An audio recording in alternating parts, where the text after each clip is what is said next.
Almost Right. 14 months without food or rent is enough for a square meter on the Rublev-Ospensky highway to belong to the proverbial Ivanov. Honestly, is it even a home if it doesn't have a sauna and a dedicated spa area in it? In short, gold, a bit more gold, and gold trim. The ex-leader of the Soviet Union has been so drunk that he fell off of this bridge here. I'm not insecure. They're insecure for displaying all this gold and golden furniture. I wouldn't do it if I could afford it. That's insecurity.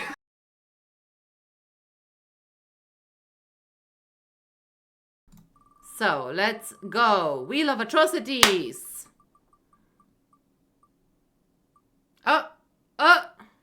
Okay. More Russiaverse drama. Okay. Let's go and listen about Rubluvka from the journalist Arleta Bojke.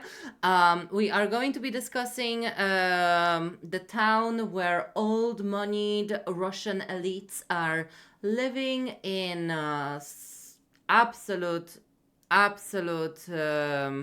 splendor and riches, untold riches. Meanwhile, most of Russian population lives under poverty lines. So let's see this. The singer Masha Rasputina, no less artistically gifted than the late Yeltsin.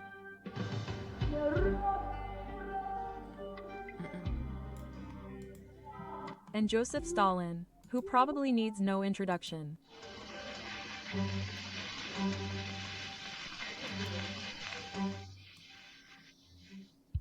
Director Nikita Mikhalkov and Vladimir Putin himself, whom Mikhalkov adored and who is also the next dictator of the Russian Federation.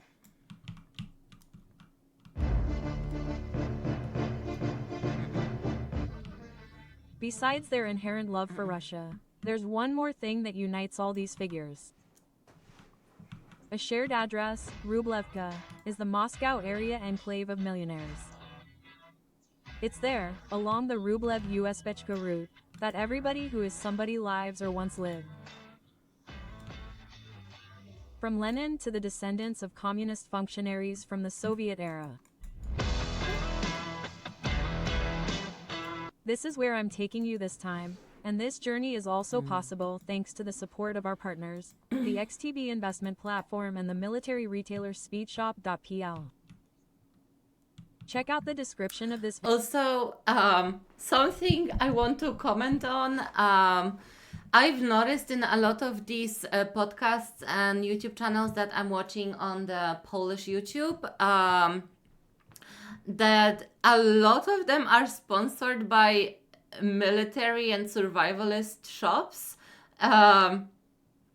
basically offering like survival outdoors gear, and some of them provide like underground shelters and stuff like that, which is kind of crazy to think that these kind of companies are gaining notoriety, especially when you think about, you know, the war that's just happening next door.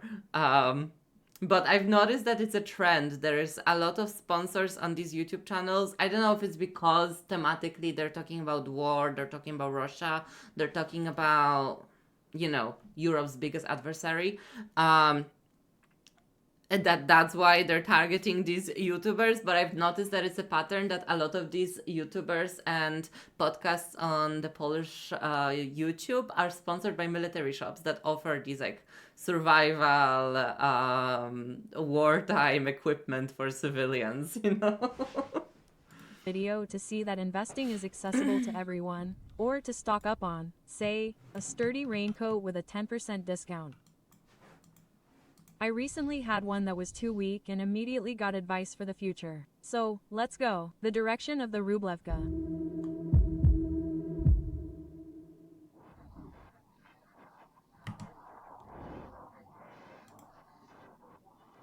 The history of this Rublevka we know today began with Stalin. Immediately after the revolution, he built his summer residence in the village of Kolchuga. Other Bolshevik notables followed suit. Soon, they began occupying the homes of their previous Tsarist-era owners, courtiers, and entrepreneurs. This is where the Duchess of Dzerzhinsky, Voroshilov, and NKVD chief Yazov appeared. Soon, alongside the political elite, Soviet intelligentsia, scientists, writers, and musicians began moving there. Sanatoriums, boarding houses, and even special collective farms emerged, cultivating produce intended solely for the tables of the then elite. It's. Would it be fair to say it's like a Russian Hollywood? Kind of. I mean, but not in the terms of just entertainment elites, but also primarily political elites. Back then, Rubluvka was a completely closed-off place, almost impossible to get to. Has anything changed since then? It was Stalin's dacha, behind a gigantic, over 100-year-old wall. Seeing anything beyond the plastic windows and air conditioning is practically impossible. The idea is that now, a few rubles on a marshrutka from Moscow will take you in for a breath of millionaire air in less than an hour. But can you even see the facades of these millionaires' homes? I actually really love the format of this one, because we're gonna be able to see on the inside of a lot of these mansions and also the surrounding area and kind of like the extreme setting of this place. Well, that's beyond the reach of the average mortal. Even though decades have passed since Joseph Vissarionovich's time, the walls surrounding these dachas, practically palaces, have only grown over time. It's incredibly strange. The house costs around $1.5 billion, but when it comes down to it, all you can see from that palace are sky, fence, and burglary. As a rule, the fatter the owner's wallet, the larger the estate, and consequently, the higher the fence. If someone were dreaming of a dacha on Rublevka Street or even nearby, they'd Look at this. Look at this. have to be exceptionally wealthy. Huh?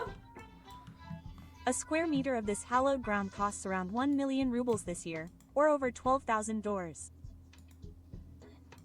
The average monthly salary in Russia is 72,000 rubles, so the math speaks for itself. Almost 14 months without food or rent is enough for a square meter on the Rublev-Ospensky highway to belong to the proverbial Ivanov. The fact that the average total cost of such a house is already 750 million rubles is a completely different story. But what wouldn't you do for such luxuries?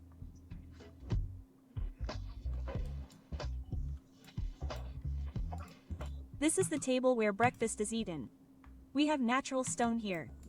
Now we move on to the dining area. This space is intended for guests. The family eats in that kitchen. I think, you know what? I think I'm actually going to switch the screens around. I think it's better to have this one as a smaller screen and this one as a larger screen.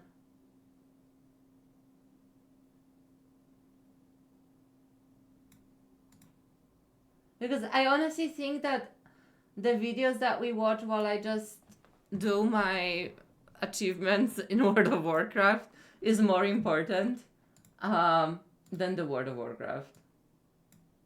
Like, the World of Warcraft is something I do to fidget with myself, but not, you know, I actually do want people to know about this.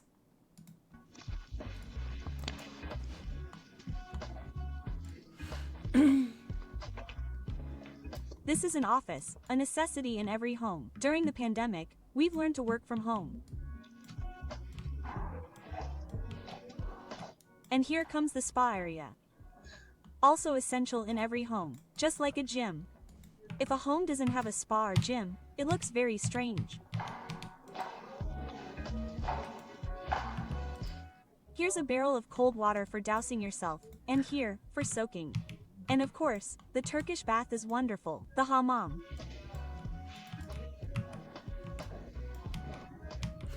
Oh, it's just so wonderful, And this is the isn't master it? bedroom with its own sofa area. Honestly, is it even a home if it doesn't have a sauna and a dedicated spa area in it?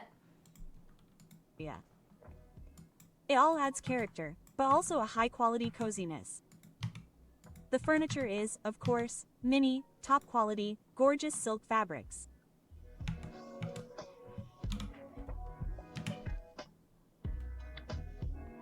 The wardrobe is also wonderful, although in my opinion, a bit too small.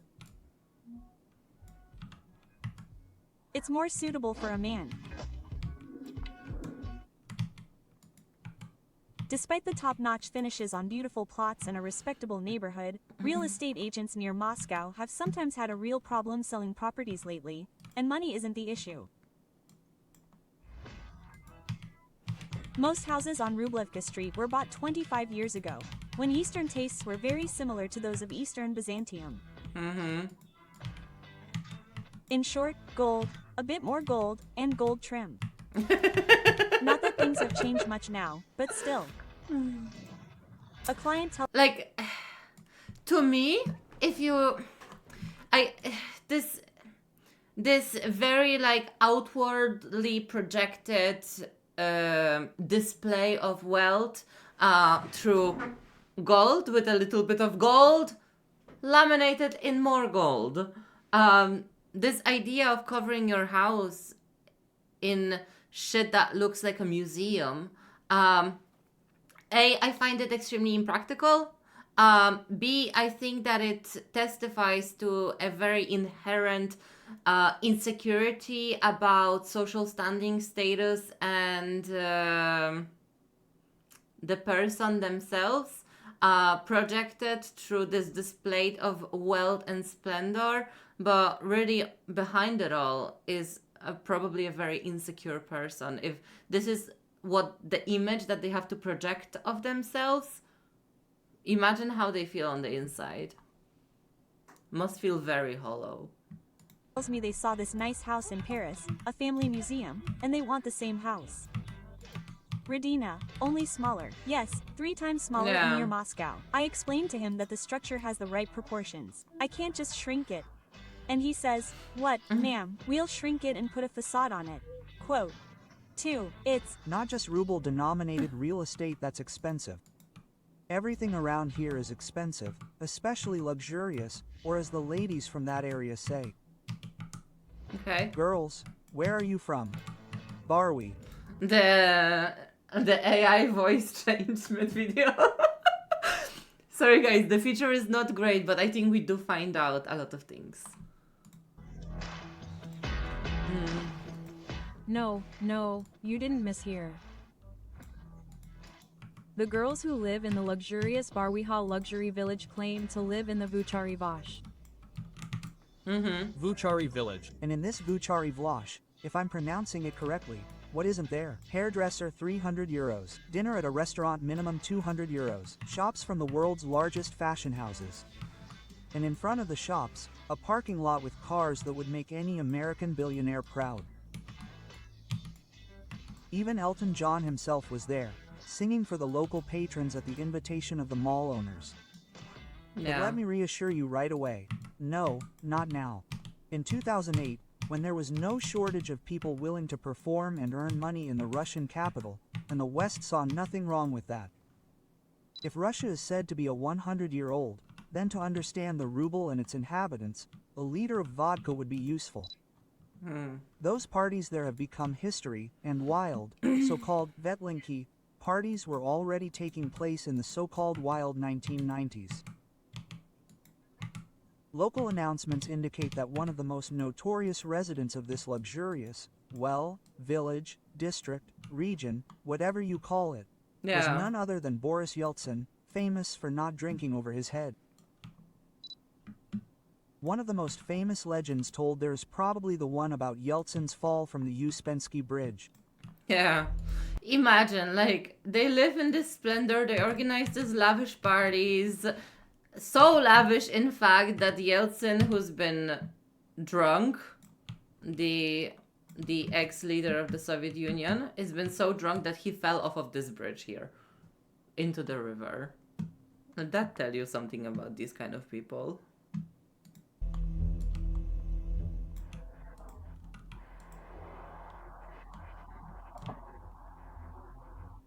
Boris Nikolaevich is driving his bulletproof car. The driver is in front. Suddenly, out of nowhere, two red Zhiguli cars appear. Two men rush out. They drag Yeltsin from the car, put a rice sack over his head, and throw him off the bridge.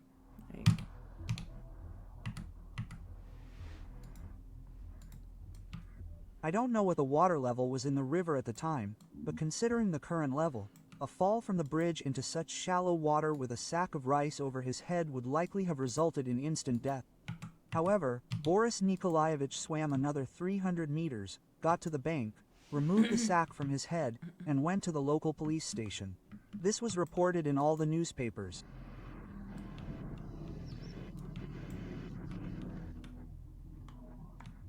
The story, however, is not entirely clear. One of the security guards claimed that Gorbachev's birthday party was taking place at the same time, to which Yeltsin was not invited. Offended, he had a few too many drinks for courage and went to congratulate the birthday boy.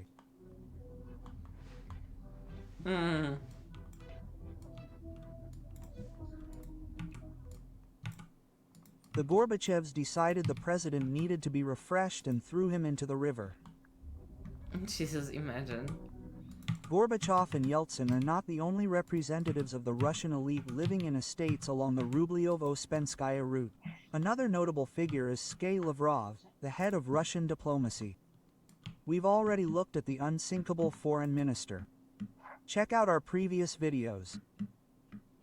So now let's take a look at his country house, worth a whopping $5 million. The Lavrovs' 499 square meter house sits on a plot of over 280 square meters and costs around $5 million. That's 66 times more than the annual income of the Russian minister and his wife. That amount could buy 5 passenger planes or finally bring gas to about 1,000 homes in Russia.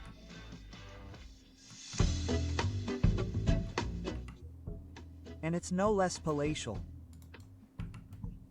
It's still a Russian village and the most expensive house in all of Russia, owned by Ziad Monasir, owner of one of Gazprom's largest subcontractors, Stroj Gas Consulting. The 7,000 square meter palace That's a palace. Yeah. has 3 floors. The second floor is entirely dedicated. I have a whole video on Lavrov. He's one of the inner circles of circle men of Putin. Known for drunkenly, I think it's him, the guy who drunkenly, angrily texts on Twitter about how Russia is going to nuke the West. He drinks too much and then, he's the guy who actually has access, I guess, to these capabilities. So let that tell you something. Dedicated to the children, decorated in a French-Italian style. The third floor houses Ziad and his wife's apartments. The suburban cottage, of course, also boasts a cinema, karaoke, a shisha area, a bowling alley, a wine cellar, a gym, a spa, and swimming pools. Yes, plural. In short, the palace is lavishly furnished. The total value of this house is $120 million. I think even Vladimir Vladimirovich could feel right at home there.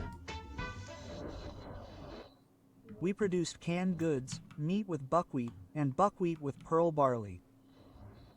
We never imagined they would be so popular. And this is from Vladimir Pavlov, president of a state-owned company that produces food, supplies, and equipment for Russian soldiers on the front. What do Russian soldiers themselves think of the country's war production?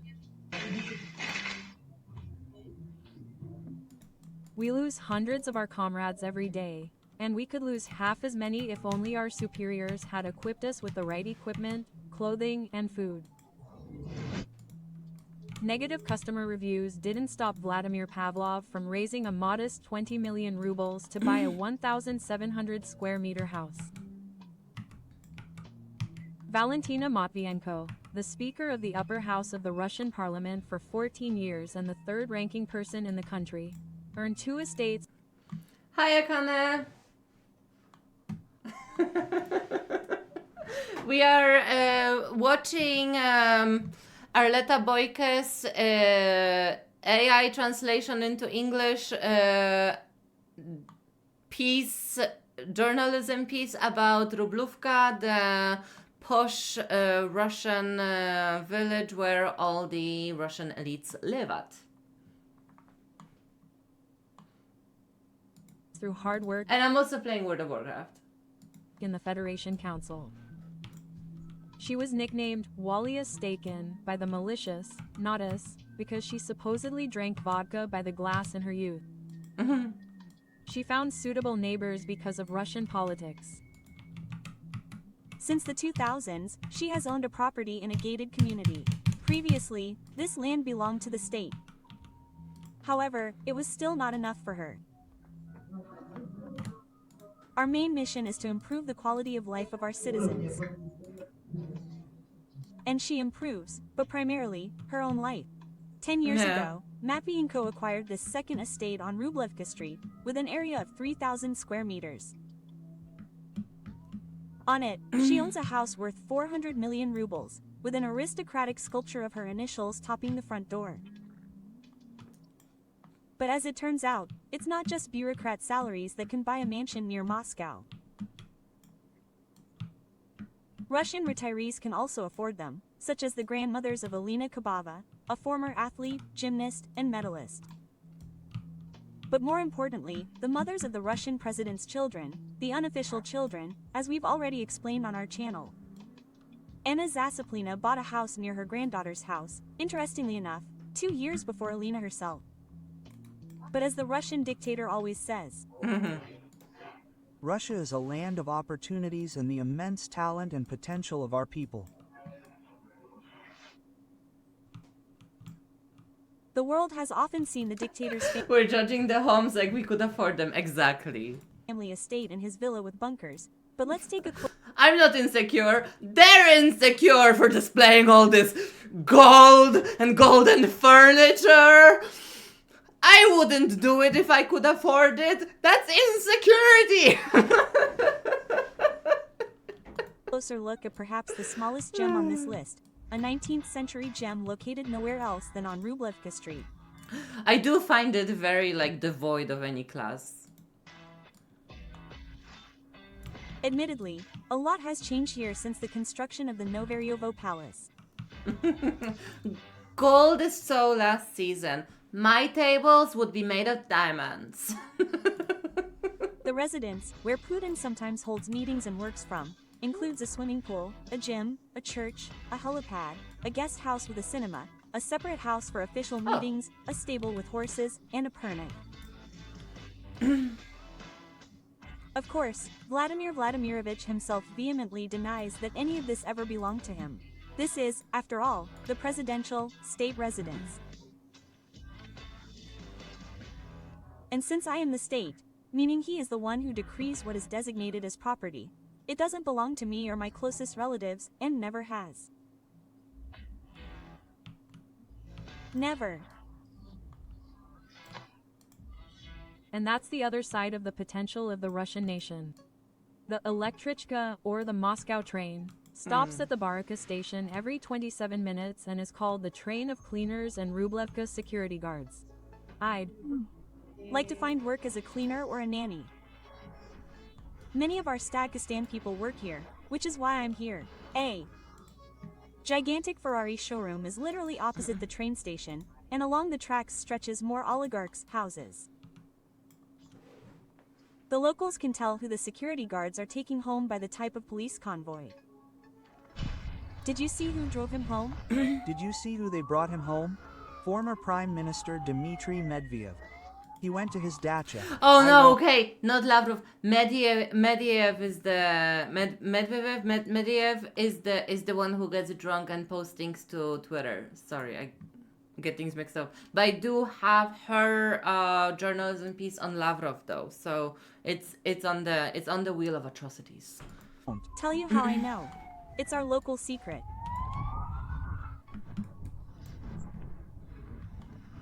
My husband and I were traveling by train and watched a program showing Miss Houston's residence.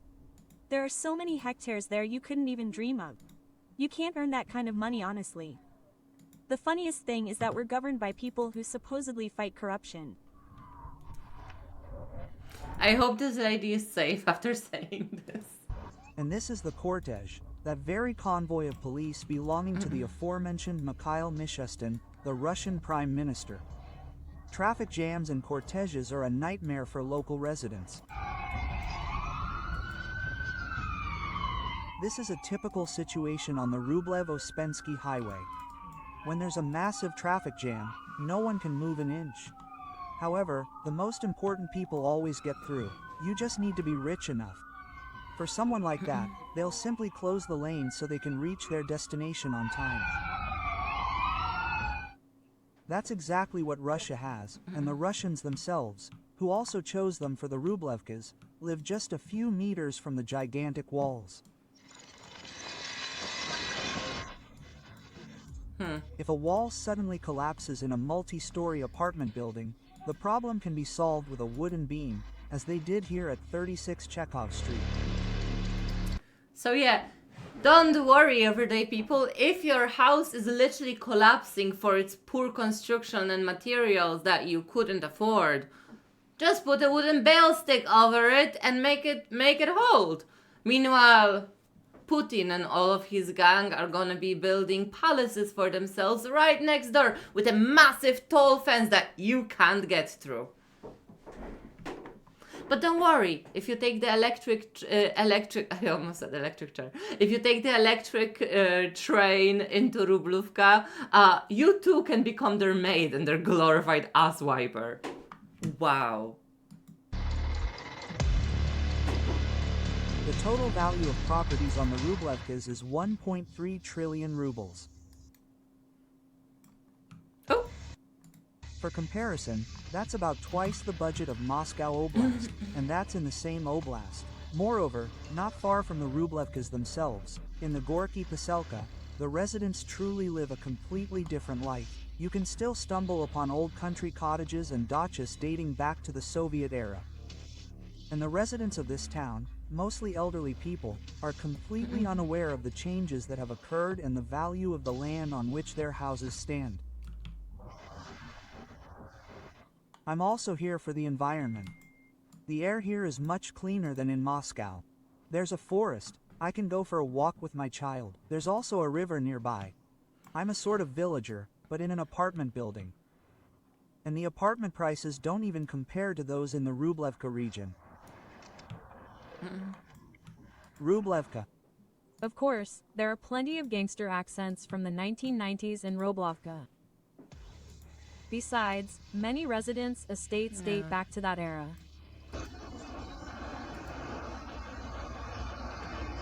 Hi. Know the accounts of older residents. Gangster fights took place in the forest behind me. It was also here that executions were most often carried out. Legends circulate about this place.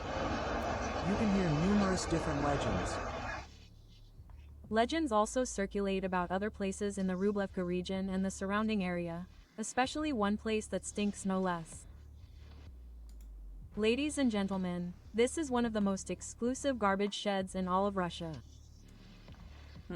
Packed cell phones and 30-year-old cognacs. Turai is not only for poorer Russians, but also... Please, we have a bottle of Armenian cognac here. I'll tell you how much it costs in a moment. And here we have some very expensive cheese. They're not. Imagine like people coming from the entire country of like what, 50 million people, the biggest country on the planet, coming to this town where all the rich people live and digging through their garbage because that's how little they have. For the Russian bloggers who passionately show the contents of the Rublevka elite's garbage bags on their channels. I can't believe my own words. Oh my god, I can't believe my eyes. Bring that camera closer. Bring the camera closer.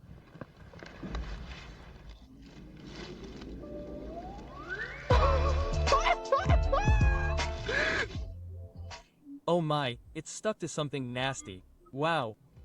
Isn't. This a dream? I have a stinking, sticky iPad. But it's great. I just wonder if it still works. Such videos about the contents of garbage cans can last an hour, and what's most interesting, up to 6 million Russians watch them. However, I fear that over time, the containers will become increasingly empty, because along with the garbage, the Rublevka residents are also disappearing. They recently decided that the apartment there was too small and are moving to a different part of the Riga route. New Riga is the new Rublevka of the Nouveau Riche Russians. Just 2 years ago, a plot of land in New Riga could be purchased for 10 to 15 million rubles. Back then, it was a field. Nowadays, it's hard to find a free square meter of land. Of course, every corner here has to sound luxurious and very American. Yes, it's about the same rotten America and the rotten West. Yeah. So here we have the strip mall of Radisson, Madison, or Renaissance Park. All the houses are You see, like, these are the little paradoxes and the little they are inconsistencies in the way of thinking of a lot of Russian elites. I don't want to say people, because really I know that there are really good Russian people in Russia who disagree with the atrocities that the dictator Putin and his regime are committing. But they cannot speak up because the censorship is back on, and the repercussions for speaking up and rising up are severe. There is a whole piece on Alexei Navalny and how basically any kind of hope for a resistance movement in Russia died with him. But isn't it kind of paradoxical? Isn't it interesting how this idea of splendor and wealth and notoriety present in the like architecture and how they build their homes and how they name their streets and what is considered splendorful and glamorous is all very much centralized within what is present in the West, in America. Things of America or how are done in America are being idealized. Meanwhile, on the news, like you can have an American home and that is a status symbol, but on the news, you'll hear about the rotten West, right? And the degeneration of the Western democratic society and how Russia is the victim of this entire situation, because that is the narration that the Russian populace is being fed. So I find this interesting. Like, if we are so rotten, if we are, as they say, gay Ropa, then why copy our architecture and our style? If we're so rotten, if we're so gay, if we're so lavish, why do the same? modern, furnished in a modern style. Young people live here. Here, everyone can tell you where they got the money for their house, because they earned it honestly. That's the difference between New Riga and Rublevka. In Rublevka, corrupt officials live, or people with a very sad story about the origin of their wealth. There, no one can say where the billions in their accounts came from, Titana. But it was precisely those billions in their accounts that allowed Russian oligarchs and their families to do one more thing. Akane, you'd be surprised. The kind of censorship that exists in Russia. If you think that you are under censorship, then I highly recommend checking out what happens to people who voice their opinions on the Russian internet. Escape the war with Ukraine, which was started by these among others. Sorry. Those who weren't sanctioned long ago exchanged their Moscow residence for a house on the French Riviera. And those in the West who are persona had to seek refuge in luxury apartments, for example, in Dubai. And Russia, like those houses near Moscow, has, in a sense, been left behind this great wall. Let me remind you that my name is Arleta Bojke. You're on the Koniec Swiata channel, and more of you are here, for which I sincerely thank you. I also remind you that in the fall we see each other twice a week, on Tuesdays and Fridays. On Tuesdays, I show you the end of the world, and on Fridays, I always have a special guest with me. We came up with this idea to leave you with a weekend conversation that might give you food for thought, sometimes even move you. We're glad to read your comments that sometimes we succeed. But it's not just about when the next episode will be, but also about the future. The XTB investment app, a partner of Koniec Swiata, can make this easier for you, offering thousands of investment instruments. Solutions for long-term investors, interest rates on free funds in your account, and much more. And with the code CONSWIATA, end of the world, you'll receive a free beginner's course upon registration. Details are in the video description. There's also a link to the military store specop.pl, where you'll find more than just military items, including clothing for the cooler autumn months, like raincoats and hiking boots. I'm sorry, I'm gonna be a little bit mean now, but the face of this woman.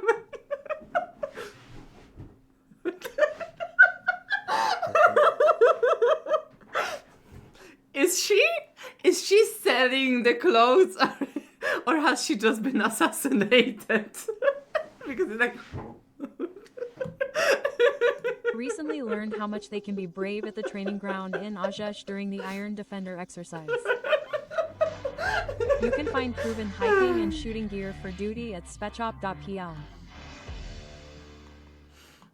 Whatever protects better from the rain is already on its way to me. And if you need it too, remember our 10% discount with the code CONSWIATA, end of the world. The link is in the video description. Koniec świata. But before we say goodbye, remember that your comments, likes, and shares are the best reward for our work. If you'd like to support us with a symbolic one-time donation, SUPI by Patronite offers that opportunity. As always, the link is in the video description. Thanks for stopping by. See you in a few days. So that was Rubluvka, the wealthiest town in Russia, and it's now Novorish adjacent.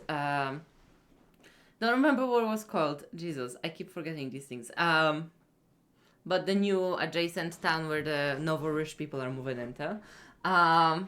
This sort of illustrates to you the huge wealth divide and the kind of paradoxes that exist in the Russian society. There is a lot of context and historical backdrop and economic problems and ideological problems that exist in the Russian society. But I think that watching something like this, like listening to Arleta's journals and pieces, there's also another guy that he's Russian. He actually does content in English. I want to put him on the list.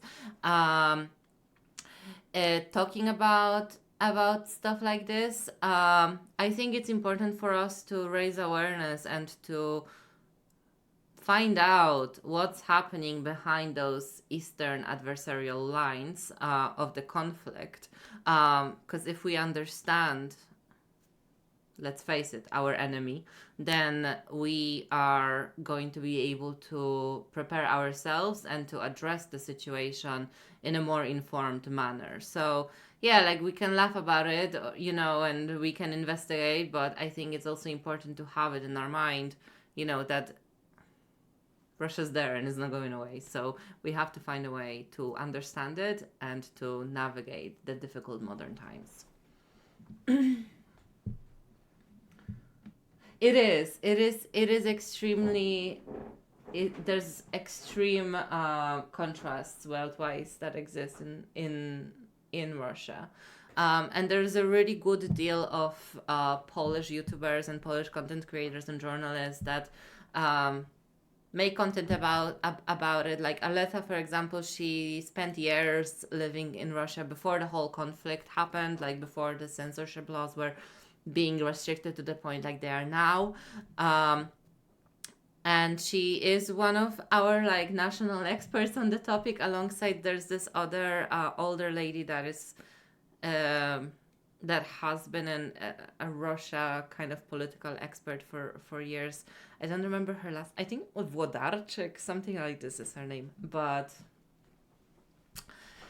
yeah, I think we've done enough. I'm afraid to spin the wheel, because if we're gonna spin the wheel again, we might get another 20-minute video, or we might get a 3-hour podcast from the Diary of a CEO, which I have a couple of them there, or we can get Kidology. Kidology is in there as well, and I cannot cover another 3-hour video. So I think like for today, nice and light. Let's finish here. I did my Argus campaigns. I'm gonna go and mod Cyberpunk now and get that ready for tomorrow. The Polish language live stream with Cyberpunk is coming tomorrow. That's gonna be fun. I want to experience my streamer persona in Polish, in my native language. Yeah, if you like this, like, subscribe, drop a comment, let me know that you're watching, and I will see you on the next one. Thank you so much, and